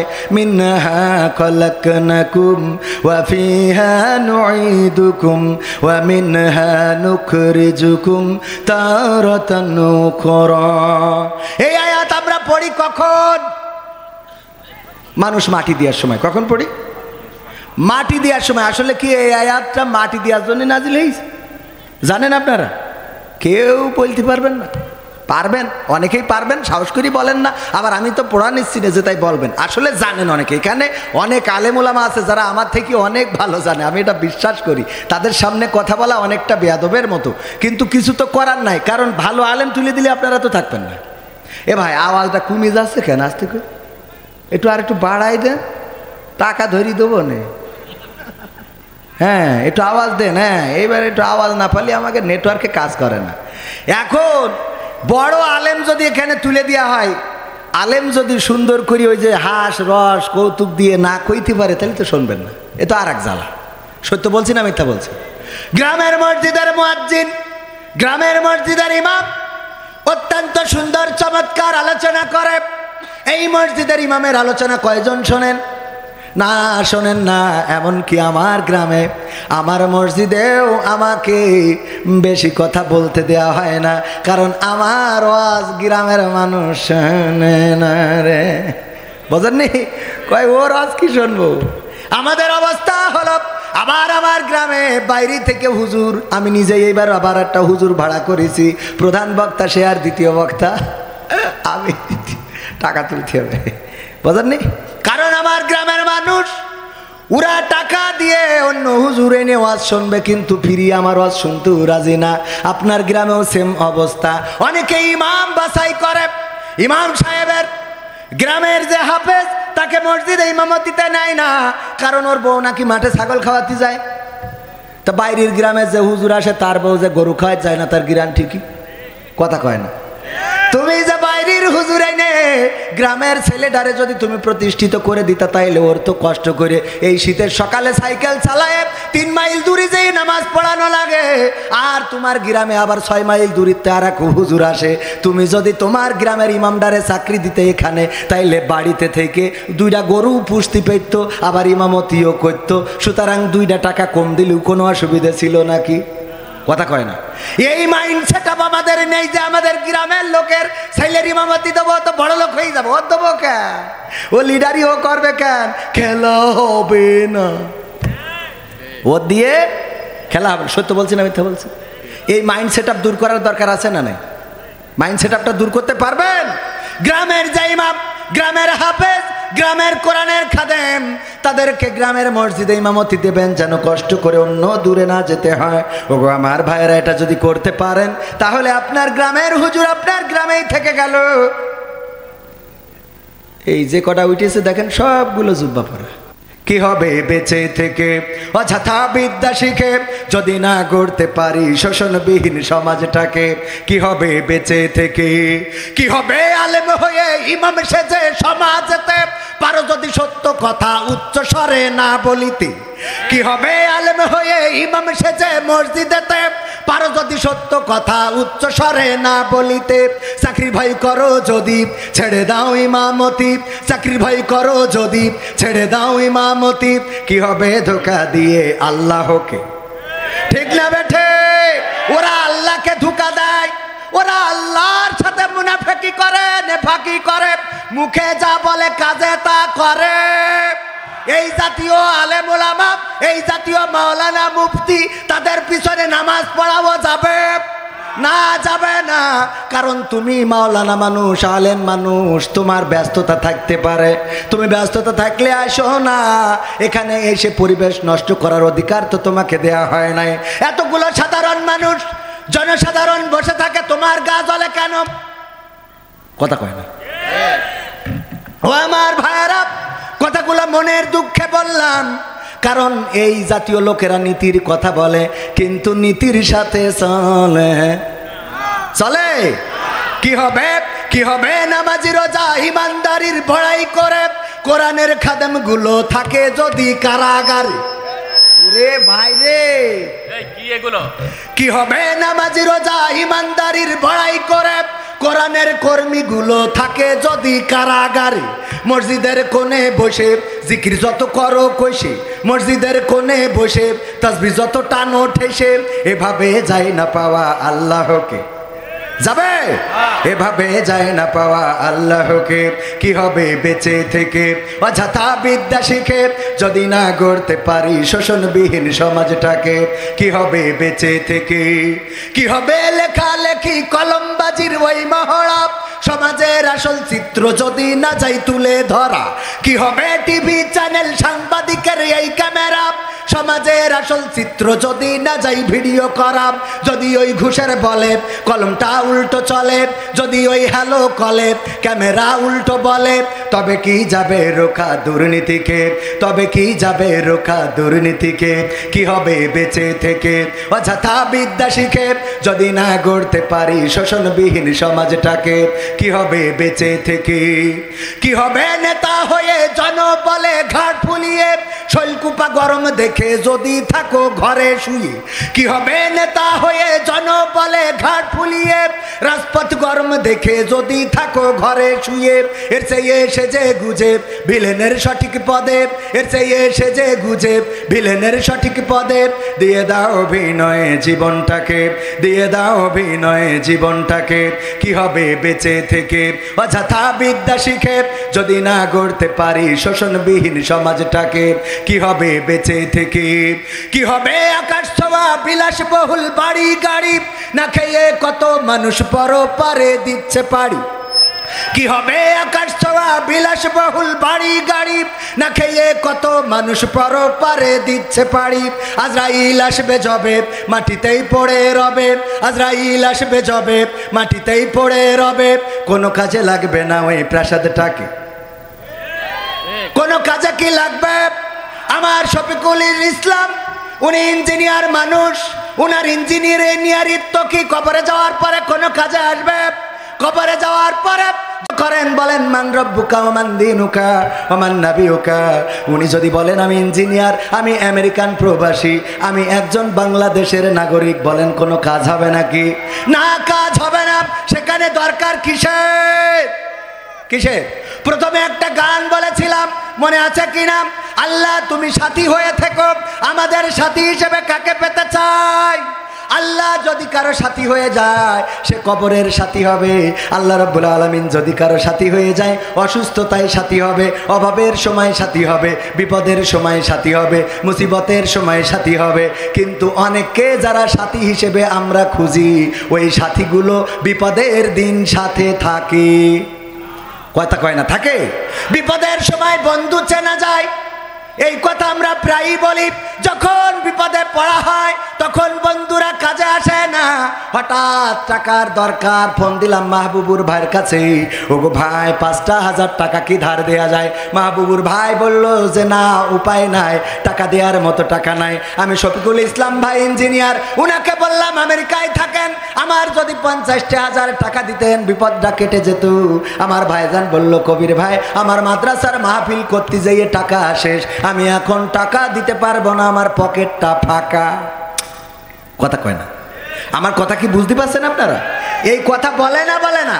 কিন্তু আল্লাহ এমন আল্লাহ, আপনি বিপদে পড়েন, আপনি নদীতে থাকেন, সাগরে থাকেন, মাঠে থাকেন, হাটে থাকেন, মসজিদে থাকেন, মিম্বরে থাকেন, মিনারে থাকেন, মক্কায় থাকেন, মদিনায় থাকেন, আমেরিকায় থাকেন, লন্ডনে থাকেন, ইউরোপে থাকেন, ইরাকে থাকেন, ইরানে থাকেন, যেখানেই থাকেন, যদি আল্লাহকে ডাকেন আল্লাহ সেখান থেকে সাড়া দেয় না? দেয় না? ইউনূস আলাইহিস সালাম এমন বিপদে পড়ে গেলেন, নদী থেকে যখন ফেলে দেওয়া হলো পানির মধ্যে পড়ে গেলেন। এমন পানি, রাতের অন্ধকার, পানির অন্ধকার, আবার মাছে গিলে নিল, মাছের পেটের অন্ধকার। কয়টা অন্ধকার? কয়টা অন্ধকার? এই 3টা অন্ধকার থেকে ডেকেছিলেন কাকে? চিল্লায়ে বলেন কাকে? আল্লাহর নাম কি আর একটু জোরে বলা যাবে না? কাকে? আল্লাহকে ডাকার পরে আল্লাহ বললেন ও ইউনূস, না আমি তোমার কথা শুনবো না। তুমি এত রাতে আমারে কেন ঘুম ভাঙায়া দিলা? এত রাতে কেন আমারে ডাকলা? পানির নিচ থেকে কেন ডাকলা? কেন তুমি নদীর উপরে থাকার পরে থাকার সময় ডাকো নাই? বিপদে পড়ে কেন ডাকলা? এই কথা বলেছে নাকি? না, বলে নাই। বরং আল্লাহ কি বললেন? ও ইউনূস, তুমি যখন আমাকে ডেকেছো তিনটি অন্ধকারের মধ্যে থেকে, রাতের অন্ধকার, পানির অন্ধকার আর মাছের পেটের অন্ধকার, তোমার আওয়াজ, তোমার চিৎকার পৃথিবীর কেউ শোনে নাই, আমি আল্লাহর সাজিব থেকে শুনলাম। আর আমি মায়া মাছের পেটের জ্বালা যন্ত্রণা বাড়িয়ে দিলাম, আর মাছ এসে তোমাকে আবার নিরাপদ স্থানে রেখে চলে গেল। বলেন সুবহানাল্লাহ। ইব্রাহিম আলাইহিস সালামকে যখন আগুনে ফেলবেন, ফেরেশতারা এসে বললেন ও ইব্রাহিম, আপনার এই যন্ত্রণা তো সহ্য করার মতো না। আকাশের ফেরেশতারা কান্না শুরু করে দিয়েছে, গো ইব্রাহিম, যদি আপনি আমাদের অনুমতি দিতেন আপনাকে রক্ষা করতাম। ইব্রাহিম আলাইহিস সালাম বললেন, ও তোমাদেরকে কি আল্লাহ পাঠিয়েছে নাকি? বলল না, আল্লাহর কাছ থেকে অনুমতি নিয়ে এসেছি, আল্লাহর কাছে বলেছিলাম, আল্লাহ যদি সহযোগিতা করতে পাঠাতে যেতে পারতাম। আল্লাহ বললেন যাও, ইব্রাহিমের কাছে শুনে নিবা, যদি সে হেল্প করতে বলে তাহলে করবা, তাই আপনার কাছে অনুমতি প্রার্থনা করছি। আল্লাহর নবী ইব্রাহিম আলাইহিস সালাম বললেন, ওগো ফেরেশতারা, তোমরা ফিরে যাও, তোমরা ফিরে যাও সেই রবের কাছে, যেই রবের কাছ থেকে তোমরা এসেছো, সেই রব আমার অবস্থা আরো তোমাদের থেকে বেশি ভালো জানে। জানে না? জানে না? আল্লাহ কি বললেন? ইয়া নারু কুনি বারদাম ওয়া সালামান আলা ইব্রাহিম।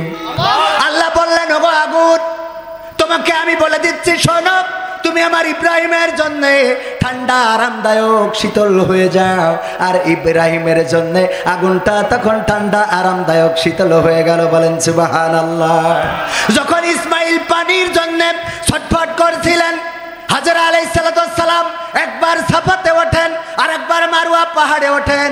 সাফার মারওয়া দৌড়দৌড়ি করলেন কয়বার? 7বার দৌড়াইলেন। হঠাৎ মনে পড়ে গেল আমার সন্তান এতক্ষণ বেঁচে আছে নাকি মারা গেল নাকি। দৌড়ে এসে দেখে সন্তান লাথি দিচ্ছে আর সেখান থেকেই পানি বের হচ্ছে। আল্লাহ রব্বুল আলামিন ইসমাইল আলাইহিস সালামের পানির ব্যবস্থা করে দিয়েছে না দেয় নাই? ছুরি চালিয়েছে ইব্রাহিম আলাইহিস সালাম, ছুরির এত ধার চেলে দিয়েছে, পাথর কেটে দ্বিখণ্ডিত হয়ে গেছে, কিন্তু সেই ছুরি চালায়ে ইসমাইলের গলাটা কাটতে পারে নাই, কারণ রক্ষা করেছেন কি? আবার তুর পাহাড়ে মুসা আলাইহিস সালাম যখন আল্লাহকে দেখতে চাইলেন, আল্লাহর নূরের ঝলকানিটা দেখালেন, আর সাথে সাথে তুর পাহাড় পুড়ে কয়লা হয়ে গেল। মুসা আলাইহিস সালাম পুড়েছিলেন নাকি? না, পড়েন নাই। তুর পুড়ে ছাই হয়ে গেল, মুসা আলাইহিস সালাম পড়ল না। এমন ভাবে আল্লাহ রব্বুল আলামিনকে যারা চেয়েছে, আল্লাহকে যারা খুঁজেছে, তারা আল্লাহকে পেয়েছে, আর যারা চায় নাই তারা আল্লাহকে কখনো পায়। কথা কয় নাই? পাইছে? আল্লাহকে চাইব অন্তর থেকে। আল্লাহ রব্বুল আলামিন যদি কারো অভিভাবক হয়ে যায়, তার টেনশনের কিছু নাই। উদাহরণ দিই একটা।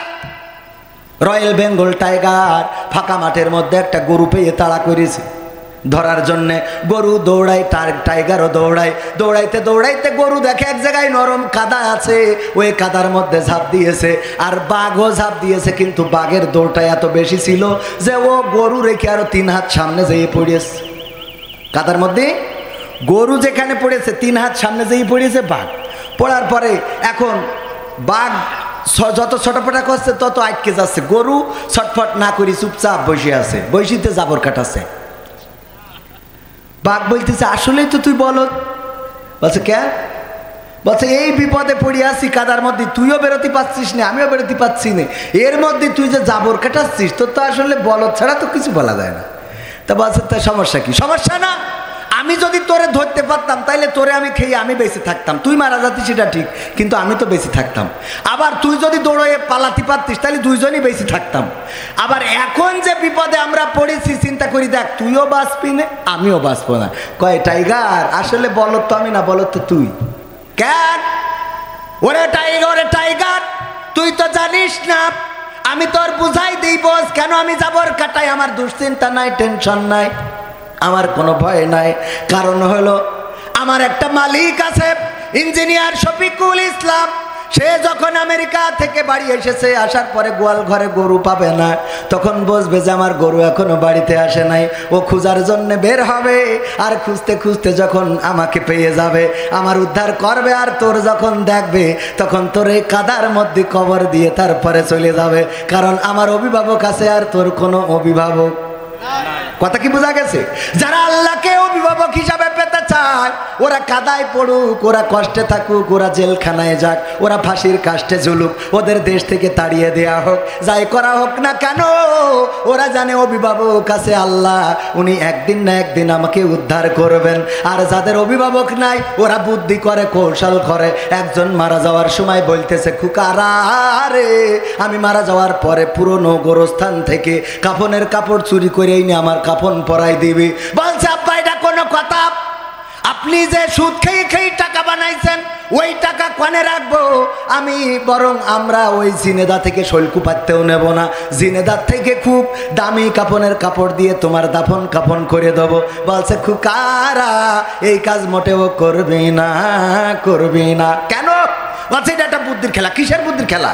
আরে বাবা, সারা জীবন বুদ্ধি করে চললাম, বুদ্ধি করে কত আলেম উলামা কারাগারে ভরেছি, কত নির্দোষরে দোষী বানাইছি, কত জেনা করে নাই তারে জেনাকারী বানাইছি, কত ধর্ষণ করে নাই তারে ধর্ষণকারী বানাইলাম, কত রকম কত কি করলাম গো, কেউ বুঝতে পারে নাই।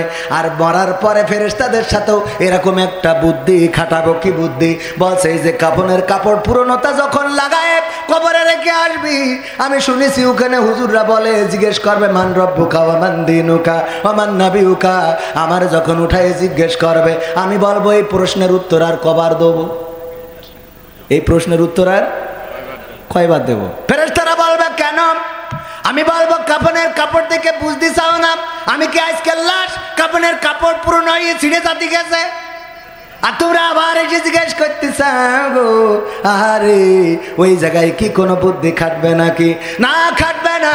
বরং কারো অভিভাবক যদি আল্লাহ হয়ে যায়, এই মাদ্রাসাটার নাম ফাতেমাতুল খাদিজা, হযরত খাদিজাতুল কুবরা রাদিয়াল্লাহু তাআলা আনহার নামে মাদ্রাসা।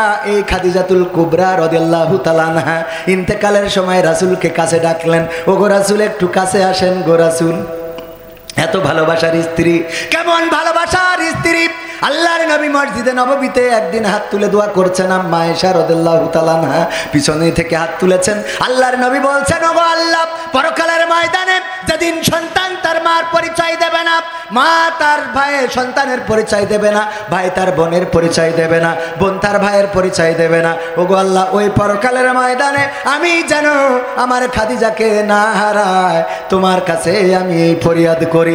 আম্মা আয়েশা রাদিয়াল্লাহু তাআলা আনহা মুনাজাত শেষ হওয়ার পরে নবীকে বললেন, ওগো নবী, আপনি 25 বছর বয়সে 40 বছর বয়সী বৃদ্ধাকে বিয়ে করেছিলেন, তার কথা কেন এখনো ভুলতে পারেন না? তার চেয়ে সুন্দরী স্ত্রী কি আপনার ঘরে আর একটাও নাই? আল্লাহর নবী বললেন, ওগো আয়েশা, এমন কথা বলো না, এমন কথা বলো না, বলো না। তোমরা তো আমার সুখের দিনের স্ত্রী, আর আয়েশা ছিল আমার বড় কষ্টের দিনের স্ত্রী। আল্লাহর নবীর স্ত্রী আম্মা আয়েশা বললেন, ওগো নবী গো, আমার ভুল হয়েছে, আপনি যদি আমাকে একটু খাদিজা রাদিয়াল্লাহু তাআলা আনহা সম্বন্ধে বলতেন। খাদিজা রাদিয়াল্লাহু তাআলা আনহার সম্বন্ধে আল্লাহর নবী বললেন, যখন মক্কার অলিতে গলিতে দাওয়াত দিয়ে বেড়াতাম, বাতিলেরা আমার দিকে পাথর মারতো, কেউ থুতু নিক্ষেপ করতো, কেউ বা পাগল বলতো, কেউ বা সিজদায় গেলে মুঠের মরা পচা নাড়ি বুড়ি চাপিয়ে দিত। এমন জুলুমের সময় দিনের আলোতে বেরোতে পারতাম না, রাতের অন্ধকারে দিন প্রচার করে বেড়াতাম। গভীর রাতে যখন ঘরে ফিরতাম, এসে ডাক দিতাম খাদিজা, আর অমনি দরজাটা খুলে যেত। আমি একদিন খাদিজাকে জিজ্ঞাসা করলাম, ওগো খাদিজা, তুমি কি ঘুমাও না? যতদিন আসলাম, যত রাত, যত গভীর রাত হোক না কেন, এসে যখন দরজায় এসে একবার করে ডাক দিই, আর অমনি দরজাটা খুলে যায়। ওগো খাদিজা, তুমি কি ঘুমাও না? খাদিজা বললেন, ওগো নবী গো, আপনি থাকেন দিনের দাওয়াতে, আপনি থাকেন কোরআনের দাওয়াতে, বাতিলেরা আপনাকে কোথায় মারে কোথায় ধরে, আর আমি আপনার স্ত্রী হয়ে কেমন করে খাটের সাথে পিঠটা লাগাই আরামে ঘুমায়ে থাকি। এই জন্যে যতক্ষণ পর্যন্ত আপনি বাড়িতে আসেন না, ততক্ষণ পর্যন্ত আমি দরজায় দাঁড়িয়ে থাকি, এবং দরজায় দাঁড়িয়ে পিঠ লাগায়া লাগায়া ঘুমাই। আপনি এসে যখন ডাকেন, তখন সাথে সাথে দরজা খুলে দিই। বলেন সুবহানাল্লাহ। এমন স্ত্রী আমাদের ঘরে আছে নাকি? না, নাই। কারণ স্ত্রী ভালো হবে কি? আমি তো ভালো না। কথা কয় না।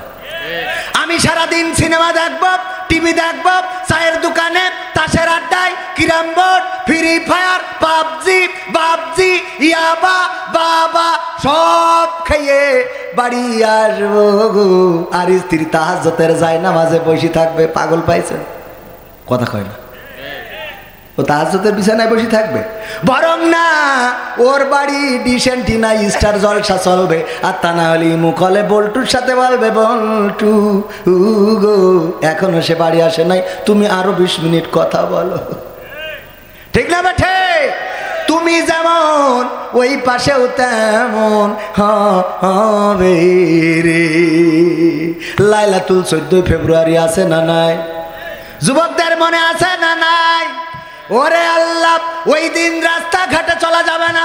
আমার গদখালিতে ফুলের দোকানের ভিড়, আরে ওই জায়গায় পা ফেলা যায় না।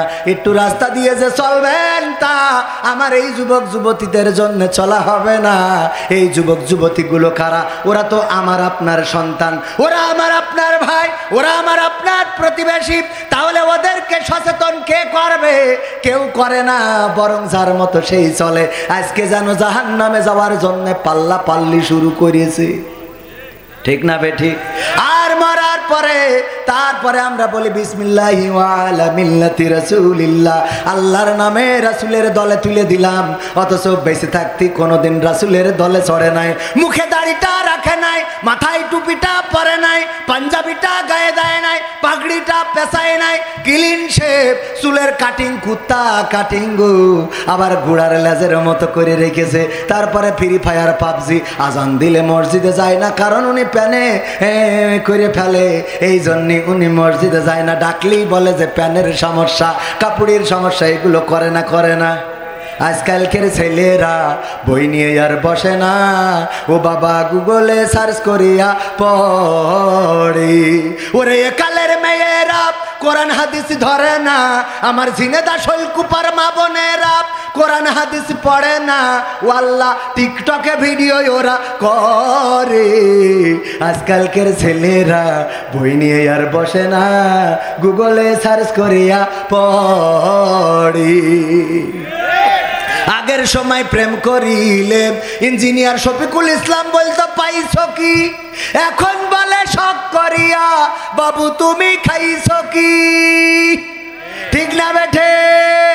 আগে যদি আমার ইঞ্জিনিয়ার শফিকুল ইসলামদের জামানায় হঠাৎ করে উনি একজনের কাছে একটা চিঠি লিখেছে, সেই চিঠিটাই আবার পাঠাইছে, যার কাছে পাঠাবে ওর ভাতিজার কাছে, ও যেয়েছে যার কাছে দেবে তার কাছে না দিয়ে ওর মার কাছ দিয়ে বসে রয়েছে। এই চিঠি যখন ধরা খেয়েছে, ওই যে ইঞ্জিনিয়ার পলাই আমেরিকায় চলে গেছে আর আসেনি। মানে এটা উদাহরণ, কথার কথা বোঝেননি, সত্য বললাম না মিথ্যা? খালি চিঠি ধরা খেয়েছে, তার জন্য ঢাকা গার্মেন্টসে চলে গেছে, মুখ দেখাবো কি করে গো, আমি চিঠি লিখেছি ধরা খেয়ে গেছি রে। সত্য না মিথ্যা? আগের সময় চিঠিটা পাঠাইতে লজ্জা করতো, আর এখন গর্ভবতী করে দেয়, তাও লজ্জা হয় না, কয় হ্যাঁ ঠিক আছে বিয়ে পড়াই দাও, কয় আমি তো হ্যাঁ আমি। কত পাওয়ার বিয়ের আগেই তেজ বেরিয়ে দেশ। সত্যি না মিথ্যা বলেন? 100 জনকে ধর্ষণ করল জাহাঙ্গীরনগর বিশ্ববিদ্যালয়ে, 100 জন ধর্ষণ করে ধর্ষণের সেঞ্চুরি উদযাপন করলো। বলেন নাউজুবিল্লাহ। এই বাংলার জমিনে আবার নতুন একটা ফিতনা চালু হয়েছে, ছেলে থেকে মেয়ে হইতে চায়, মেয়ে থেকে ছেলে হইতে চায়। কেউ আবার কয় আমি যাই করো তাই করো, আমি যদিও ছেলে মনে মনে মেয়ে গো। আর অনেকেই বলে আমি মেয়ে কিন্তু মনে মনে ছেলে রে। সত্য না মিথ্যা? এইগুলো শেখানো হচ্ছে মাদ্রাসার বইয়ে। ঢোল ডুগি তবলা হারমোনি গিটার ঢুকাইয়ে দিয়েছে দাখিলের 6ষ্ঠ এবং 7ম শ্রেণীর স্বাস্থ্য সুরক্ষা বইয়ে।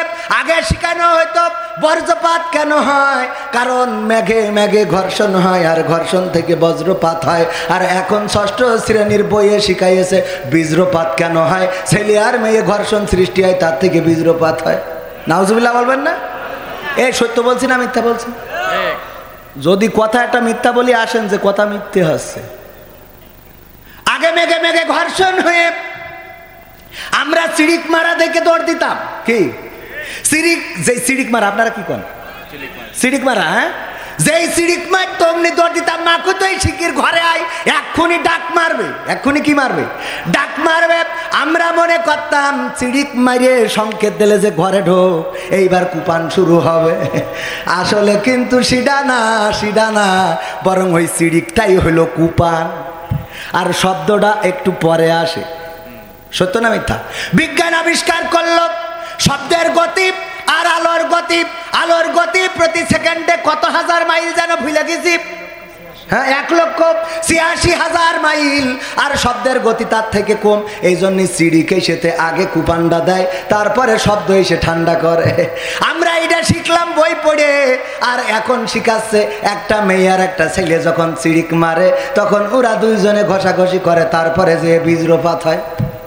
আমরা শিখেছি বজ্রপাত আর ওরা শিখাই এইটা। এইগুলো কি বইয়ে দেওয়ার দরকার আছে নাকি? এইগুলো দেওয়ার অর্থ হলো আমার যুবকদেরকে ধ্বংস করতে চাই, আমার তরুণদেরকে ধ্বংস করতে চাই, নির্লজ্জ বানাতে চাই, বেহায়া বানাতে চাই। আগে আমার বন্ধুর সাথে শেয়ার করতাম, দোস্ত রে মকসেদের মেয়ের তো ভালো লেগেছে, কিন্তু কি করবো, কয় যে ক্ষতি তো ইচ্ছে করি না, কয় এইটাই তো সমস্যা, আমাদের বুক ফোটে তা মুখ ফোটে না। বুক ফোটে তার। এইগুলো বন্ধুরা বলতো, আর ওইগুলো টেনে এনে বইয়ের মধ্যে দিয়ে দিয়েছে যে ওগো তোমার বুক ফোটে তা মুখ ফোটে না, ওইটা করার দরকার নাই। বন্ধু যখন বানাই চাও, যাও মনের কথা খুলে বলে দাও, আসে যদি বাগানে আবার হবে দেখা বন্ধু। কি কথা কয় না, মনের কথা খুলে বলে দাও। এই কথাগুলো শেখানো হচ্ছে বই দিয়ে। আসলে কি তারা শিক্ষিত জাতি বানাতে চায় নাকি মূর্খ জাতিতে রূপান্তরিত করতে চায়? এইবার আর কথা কইবেন না, কারণ এইগুলো করলি এইগুলো সরকারের বিরুদ্ধে। আমি একটাও সরকারের বিরুদ্ধে। গত পরশুদিন আমার পাশে বসা ছিল সাতক্ষীরা জেলা আওয়ামী লীগের ধর্ম বিষয়ক সম্পাদক, আর ডাইন পাশে বসা মুক্তিযোদ্ধা। তাদের সামনে পুরো বইয়ের ফাইল এখানেও আছে, আপনাদের দেখাতে পারবো। এই সজল কই বইয়ের ফাইল আছে না? দেখি বইয়ের ফাইল আমি নিয়ে যেয়ে দেখাইছি। কলাম যে ইঞ্জিনিয়ার শফিকুল ইসলামের মনে করেন আইলে সার বুনে রেখে এসেছে, আসার পরে ওই আইল একজন ছিদ্র করে যদি পানি নিয়ে যায়, ওনার লস না লাভ? কথা কয় না, ওনার লস না লাভ? লস। তো এখন এই লস কেন করবেন? দেখেন স্বাস্থ্য সুরক্ষা বই দাখিল ৬ষ্ঠ শ্রেণী। একটা মাদ্রাসার ছাত্রীরা এরকম লেবাসে কি আসে? মাদ্রাসার ছাত্রীরা মাদ্রাসার বইয়ে এই ছবি দেওয়ার কি কোনো দরকার ছিল? আচ্ছা গেল, দেখেন এখানেও কোনো পর্দা বোরখা আছে, অথচ মাদ্রাসা বোরখা ছাড়া হয়।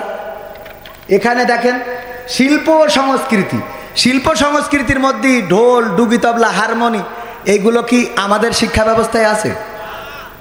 তাহলে এইগুলো কেন? শুধু এখানে না, এটা তো উপরে শুধু বইয়ের কভার দেখালাম।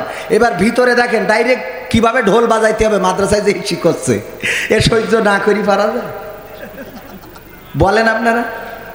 এই যে দেখেন এখানে কে সবচেয়ে ভালো ডুগি তবলা বাজাতে পারতো, নাচ শিখতে পারতো, নৃত্যশিল্পী, তার পরিচয় তুলে ধরা হয়েছে। আচ্ছা আমাদেরও মাদ্রাসায় এটা শিখার কোনো দরকার আছে? এখানে মানচিত্র একটা দিয়েছে, কিন্তু এই মানচিত্রের মধ্যে ইসরায়েলের নাম আছে, তা ফিলিস্তিনের নাম নেই। সহ্য না করি পারবেন আপনি? আচ্ছা এরপরে দেখেন এখানে কিভাবে নাচতে হবে, তাকে নাকে দিন তা মাজাটা কোয়ান্তে কোনে গেলি ভালো স্প্রিং করবে। এখানে হারমোনি কিভাবে সা রে গা মা সুর তুলবেন।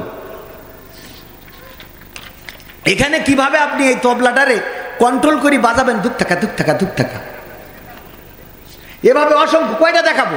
এই যে দেখেন কত দেখাবো আপনাদের। এইগুলো মাদ্রাসা শিক্ষার জন্য কোনো দরকার আছে? এইগুলো বললে কি সরকার বিরোধী কথা? সরকার বিরোধী কথা আমরা বলিনি ভাই, আমরা এই দেশের মানুষ, সরকারের পক্ষের লোক। আমি বলি শিক্ষা ব্যবস্থায় যে রামেরা বামেরা বসে গেছে, তারা মাদ্রাসা শিক্ষা ব্যবস্থাকে ধ্বংস করার চূড়ান্ত পায়তারা করছে। বলেন ঠিক কিনা? এই শিক্ষা ব্যবস্থায় যারা রয়েছে তাদেরকে পরিবর্তন করতে হবে, কারণ ওরা রাম, ওরা বাম, ওরা বাংলাদেশের নয়, দাদার দেশ থেকে আমদানি হয়েছে। আর দাদার দেশ থেকে যদি আমদানি হয় তারা বোঝা যায় যে কোন জিনিস হবে। ঠিক না বে ঠিক?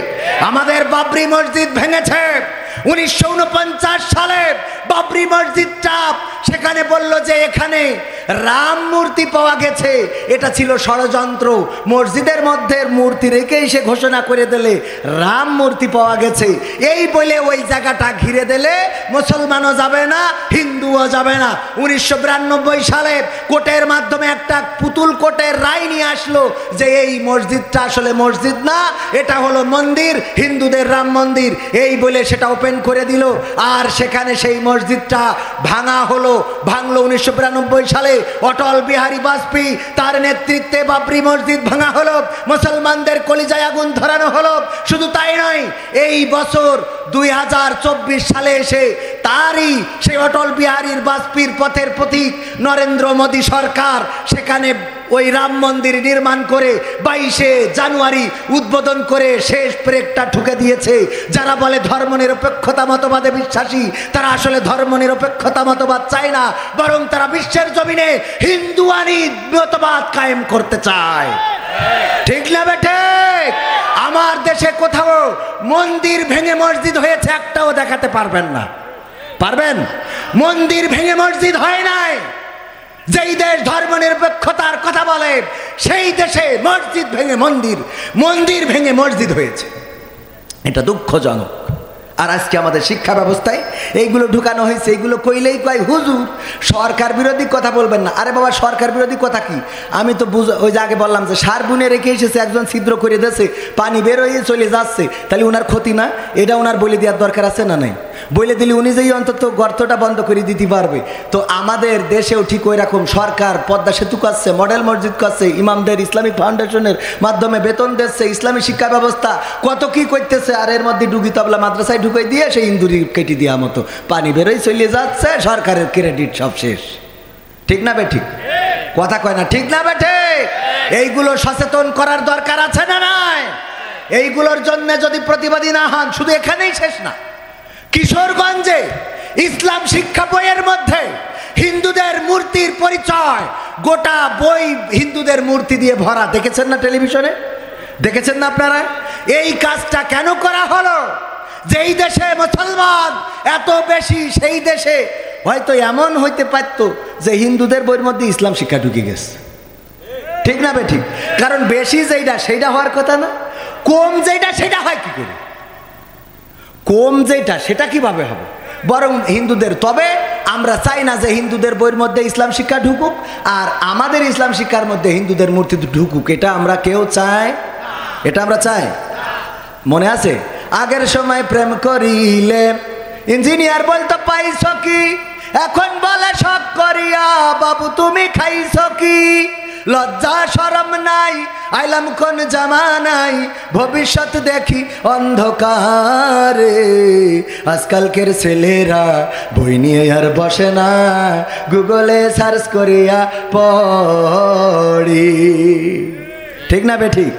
আরো বলবো নতুন করে হইছে চালু এ আবার কোন ট্রেন্ড, পরিচয় করাই দেখি এই আমার গার্লফ্রেন্ড। একদম আনায়াসে পরিচয় করাই দেয়। হঠাৎ আমার ভাইয়ের সাথে দেখা, যশোর শহরের পরে দেখি পিছনে একজন, কলাম ভাই কে? ভাবি মনে হয়। বলছে না তো কে? আমার গার্লফ্রেন্ড। ওরে পাকামো, এরকম বলে না? কুষ্টিয়া ইসলামী বিশ্ববিদ্যালয়, সেখানেও জুড়াই আছে না নেই? আছে। কবি নজরুলের মাজারে যাইয়ে জুড়াই বসে দোয়া করে। রমনা পার্কে তো আরো বেকায়দা। আর 14 ফেব্রুয়ারি আসছে, এটা কুত্তার কুত্তির মিলন মেলা হবে। ঠিক না বেঠে? ওরা এইভাবে ঘুরে বেড়ায়। এগুলো কুকুরের স্বভাব, এগুলো শিয়ালের স্বভাব, এগুলো বনের পশুদের স্বভাব। কোনো মানুষের স্বভাব এত নোংরা হইতে পারে না। আর আমার মা বোনেরাও যাচ্ছে তাই, বুরকা একটা পরে। আরে বাবা, তুমি যদি 14 ফেব্রুয়ারি আমার 3 পিস না কিনে দাও, তোমার সাথে কাটি আমি শফিকুল ইসলামের ছেলের সাথে। সত্যি না মিথ্যা? ওয়ার্নিং দেয়, তুমি যদি আমার না দাও তাহলে আমার ওই অমুক ছেলে অফার করেছে, আমি অ্যাকসেপ্ট করতেছি না, করবো। চাপের পরে রাখে। আর এই যুবকরা এই জন্য কি করে, বাপের লুঙ্গি চুরি করে বেঁচে তো তারপরে 3 পিস কেনে। সত্য না মিথ্যা?